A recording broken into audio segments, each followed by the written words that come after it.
और हुगली के चंदन नगर में कुछ ही मिनटों के तूफान ने भारी तबाही मचा दी।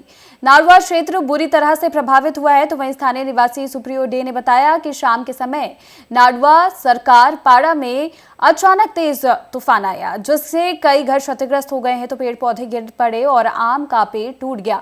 तो टोटो यानी कि ई रिक्शा का छत भी उड़ गया और पास की फैक्ट्री की छत भी उड़ गई।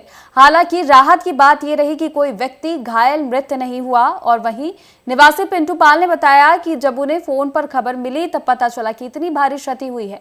दरअसल रात के करीब 4:30 बजे आए तेज झोंके में ये सब नुकसान हुआ है।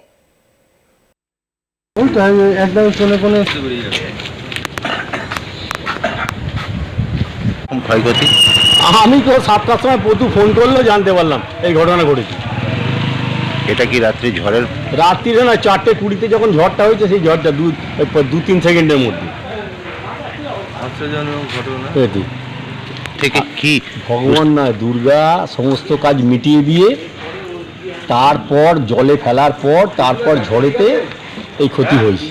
আজকে ভোর 5টা এই 4:20 এই জায়গাটার নাম কি? শান্তির মাঠ, নাড়ুয়া শান্তির মাঠ। এটা শান্তির জায়গা, তাই তো? হ্যাঁ। আপনার নাম? আমার নাম পিন্টু পাল। 5টার সময় একটা দমকা ঝড় এসেছিল। নাড়ুয়া শান্তিমা স্বামী নাড়ুয়া সরকারপাড়া বাড়ি ক্ষতিগ্রস্ত হয়েছে, গাছপালা সব পড়ে গেছে। হয়ে গেল। আম গাছটা দেখলাম ভেঙেছে, একটা টোটো নাকি ওইখানে? হ্যাঁ হ্যাঁ, টোটোর চাল উড়ে গেছে, আম গাছ হয়ে গেছে, কারখানার চাল উড়ে গেছে। কোনো মানুষের কোনো ক্ষয়ক্ষতি ক্ষতি হয়নি, এমনি কিছু হয়নি। আপনার নাম?